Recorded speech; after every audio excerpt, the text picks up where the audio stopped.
Topic पे discuss किया और जो डिटेल्स मैंने आपको ब्रीफ की पार्ट्स ऑफ सेंटेंस से रिलेटेड, तो अब यहाँ आप उसकी एग्जांपल्स देखेंगे और मैंने जो आपको एलिमेंट्स बताए, subject, verb, object, clause, phrase, predicate, ठीक है, तो उनकी अंडरस्टैंडिंग के बाद अब यहाँ आपको मैं एग्जांपल्स दे रहा हूँ और उन एग्जांपल्स से आप का कॉन्सेप्ट मज़ीद स्ट्रॉन्ग हो जाएगा and I think that will be for ever. आप फिर उसको इंशाल्लाह भूलेंगे नहीं।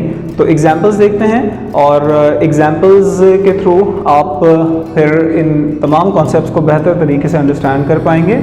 तो एग्जांपल्स में जैसे सब्जेक्ट की एग्जांपल, प्रेडिकेट, ऑब्जेक्ट, फ्रेज और क्लॉज, ठीक है, इन सब की एग्जांपल्स आपके सामने हैं और इनकी एग्जांपल्स में सबसे पहले हम यहाँ एक सेंटेंस देखेंगे। The first sentence is Ali took the first position, ठीक है, Ali took the first position, ठीक है। अब यहाँ पे अगर आप सिर्फ इस पूरे सेंटेंस को देखें तो इसको हम कहेंगे एक सिंपल सेंटेंस, ठीक है, एक सेंटेंस यानी कि एक ऐसा सेंटेंस है जिसमें हम मेनली एग्जाम्पलीफाई करेंगे सब्जेक्ट को, ठीक है। यहाँ जो पहला वर्ड है अली, अली इस जुमले का सब्जेक्ट है और एक सिंगुलर सब्जेक्ट है और नाउन सब्जेक्ट है और अली यहाँ पर एक एक्शन कर रहा है कि Ali took the first position, ठीक है। अब यहाँ इसी जुमले में अगर आप मज़ीद अंडरस्टैंडिंग अपनी डेवलप करना चाहें तो सब्जेक्ट के फ़ौरन बाद जो आपको मैंने यहाँ मार्क किया है ये वाला पार्ट, ठीक है, took the first position, right, इसको हम प्रेडिकेट कह सकते हैं, ठीक है, इसको हम कहेंगे प्रेडिकेट, सब्जेक्ट के बाद का हिस्सा है और टुक द फर्स्ट पोजीशन, पहली पोजीशन हासिल की। तो पहली पोजीशन किसने हासिल की? अली ने। तो अली इस जुमले का रिसीवर हुआ, इस सेंटेंस का एक वो पर्सन है जिसके बारे में हमने बात की, जिसके बारे में हमने एक इन्फॉर्मेशन दी। तो वो पार्ट आपके सेंटेंस का जो इन्फॉर्मेशन दे सब्जेक्ट के बारे में, which tells about the subject, वो आपका प्रेडिकेट होता है, ठीक है। दूसरे सेंटेंस में आप आ जाएं, people read newspaper in the morning, ठीक है। अगेन पीपल ये आपके एक सब्जेक्ट की कैटेगरी में आएगा, प्लूरल सब्जेक्ट है, ठीक है, नाउन है। रीड यहाँ पे वर्ब है, आपका एक्शन को बता रहा है और न्यूज़पेपर यहाँ आपका एक ऑब्जेक्ट है, डायरेक्ट ऑब्जेक्ट है, ठीक है। अब इसी में अगर आप एक और पॉइंट को अंडरस्टैंड करें जिसकी एग्जांपल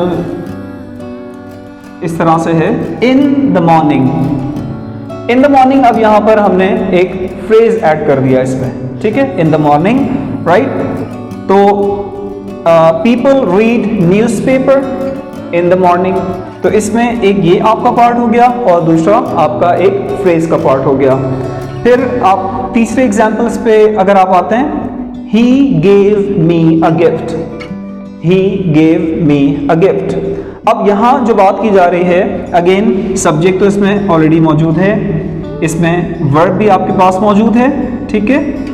अब यहाँ ये जो दो आपके पार्ट आप देख रहे हैं, एक मी और एक गिफ्ट, इनको हम फिर ऑब्जेक्ट की कैटेगरी में लेकर आएंगे और जो दो मैंने आपको टाइप्स बताए थे, डायरेक्ट ऑब्जेक्ट और इनडायरेक्ट ऑब्जेक्ट, उसके हिसाब से। अब यहाँ हमने मी जो एक आपका ऑब्जेक्टिव केस होता है, ऑब्जेक्टिव केस कौन से होते हैं? जैसे आई का मी, वी का अस, यू का यू, ही का हिम, शी का हर, दे का देम, इट का इट, ये आपके ऑब्जेक्टिव केसेस होते हैं जो पर्सन को रिप्रेजेंट करते हैं एज एन ऑब्जेक्ट, ठीक है। अब यहाँ पे ये मी एक ऑब्जेक्ट हो गया और दूसरा वर्ड है यहाँ पे एक फिजिकल, एक आर्टिकल, यानी कि एक गिफ्ट, एक चीज, ठीक है। तो अब यहाँ पे आप देखें कि डायरेक्ट ऑब्जेक्ट जो होता है, ये अंडरस्टैंडिंग मैंने लिखी है कि direct object receives the action, ठीक है, कि डायरेक्ट ऑब्जेक्ट जो है वो किसी एक्शन को रिसीव करता है, जो मैंने पहले भी आपको बताया था, एंड आंसर्स द क्वेश्चन, ठीक है, and answers the question what and who, और वो जवाब देता है किस सवाल का? व्हाट या हु का, ठीक है। व्हाट से मतलब कोई चीज हो सकती है जिसके बारे में बात की जाए, जिस पे एक्शन का एक इफेक्ट हो, और पर्सन जिसके ऊपर कोई इफेक्ट हो, यानी वो हमारे जो एक्शन को रिसीव करे। तो इस सेंस में ये व्हाट और हु को इस्तेमाल किया जाता है कि ये एक उसका क्वेश्चन डेवलप करते हैं, ठीक है। इसके बाद अब यहाँ नीचे मैंने इनडायरेक्ट की इसी के साथ इसकी डेफिनेशन, इसकी अंडरस्टैंडिंग लिखी है कि अब इनडायरेक्ट ऑब्जेक्ट क्या है। Indirect object for whom the action is performed. Indirect object means for whom the action is performed, जिसके लिए कोई एक्शन परफॉर्म किया जाता है, ठीक है। And it answers the question for whom and to whom, यानी जो काम हम कर रहे हैं किसी के लिए, ठीक है, तो उसको हम कहेंगे टू whom जिससे, और फॉर whom जिसके लिए, ठीक है। हम किसके लिए वो काम कर रहे हैं। फॉर एग्जाम्पल अगर हम कहते हैं he gave me, ठीक है, उसने मुझे दिया क्या, अ गिफ्ट, ठीक है।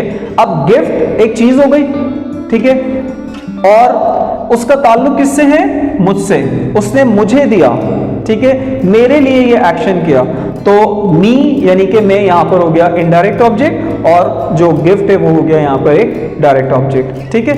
अच्छा, इसके बाद आप आ जाएं, इसमें जो एग्जाम्पल है, He drove the car with great speed, ठीक है, with great speed. He drove the car with great speed. अब यहां पे he drove the car, उसने कार चलाई, with great speed. अब ये वाला जो पार्ट है आपका, ठीक है, ये पार्ट आपका होगा फ्रेज, ठीक है, विद ग्रेट स्पीड। बाकी ये चीजें तो आप अंडरस्टैंड कर चुके हैं, सब्जेक्ट, वर्ब, ऑब्जेक्ट, ठीक है, लेकिन विद ग्रेट स्पीड एक फ्रेज है। क्योंकि फ्रेज का क्या मैंने आपको बताया था कि फ्रेज एक कॉम्बिनेशन होता है वर्ड्स का, ठीक है, जो इनकम्प्लीट सेंस देता है और सेंटेंस को मुकम्मल करने में एक सेंस डेवलप करता है, ठीक है। अब अगर हम सिर्फ ये कहते हैं विद ग्रेट स्पीड, तो विद ग्रेट स्पीड क्या, जब तक कि हम इसको किसी सेंटेंस के साथ कनेक्ट ना करें, ठीक है। अच्छा, फिर इसके बाद we are on the way, we are on the way, हम रास्ते पर हैं। तो वी आर ये एक पार्ट, और दूसरा ऑन द वे ये फ्रेज है, ठीक है, जो इस जुमले को मुकम्मल कर रहा है। आखिरी एग्जाम्पल यहाँ पे क्लॉज की मैं आपको देना चाहूंगा। अब यहाँ पर एक सेंटेंस है, if you work hard, if you work hard, अगर आप मेहनत करें, you will pass the exam, आप इम्तिहान पास कर जाएंगे। अब यहां पे पहले एक ये हिस्सा, इफ यू वर्क हार्ड, ये एक पार्ट है, सेंटेंस है, ठीक है, सेंटेंस से मतलब कि एक पार्ट है सेंटेंस का। अब यहां पे जो ये एक कॉम्बिनेशन डेवलप हो रहा है जिसमें आपके पास इफ है, सब्जेक्ट है, और इसमें वर्ब भी है, ठीक है। लेकिन क्योंकि इसका कनेक्शन इफ से जुड़ा हुआ है इस बाकी पार्ट का, कि इफ यू वर्क हार्ड, अगर आप मेहनत करें, तो आपके माइंड में क्वेश्चन आएगा कि अच्छा नेक्स्ट, यानी ठीक है, अगर मैं मेहनत करता हूं तो एक क्वेश्चन डेवलप हो रहा है, आइडिया क्लियर नहीं हुआ, तो इसको हम कहेंगे डिपेंडेंट क्लॉज या कंडीशनल सेंटेंस। तो इफ क्लॉज कह सकते हैं, वरना ये एक डिपेंडेंट क्लॉज है, ठीक है। दूसरा अगर हम सेंटेंस पढ़ते हैं, इसमें पार्ट जो है, you will pass the exam, you will pass the exam, आप इम्तिहान पास कर जाओगे, तो इसको हम कहेंगे इंडिपेंडेंट क्लॉज। इसमें आपके पास सब्जेक्ट मौजूद है, इसमें आपके पास वर्ब मौजूद है, और इस सेंटेंस को अगर हम इंडिविजुअल देखें अलग से, तो इसका पूरा एक सेंस बन जाता है, ठीक है। यानी you will pass the exam, अगर आप इस सेंटेंस को इस्तेमाल करें तो ये पूरे सेंस देता है। तो वो आपका पार्ट जो मुकम्मल आपको सेंस दे रहा है और सब्जेक्ट वर्ब का एक कॉम्बिनेशन है, तो उसको आप कहते हैं इंडिपेंडेंट क्लॉज या मेन क्लॉज, ठीक है। तो आई होप कि इन बेसिक्स एग्जाम्पल से आपका तमाम कॉन्सेप्ट क्लियर हो गया होगा। जो एक स्ट्रक्चर होता है आपके सब्जेक्ट आपके सेंटेंस से रिलेटेड, यानी सेंटेंस के जितने भी पार्ट्स होते हैं वो कैसे फंक्शन करते हैं उसका आपको आइडिया क्लियर हो गया होगा। और एग्जाम्पल्स भी मैंने आपको कुछ दे दी हैं, मजीद आप एग्जाम्पल्स खुद से बना सकते हैं, और अगर फिर भी कोई बात समझ में नहीं आए तो आप मुझे कॉमेंट कर सकते हैं। So thank you so much for your time and concern, and please subscribe and watch my full videos on Professionals English. Thank you so much.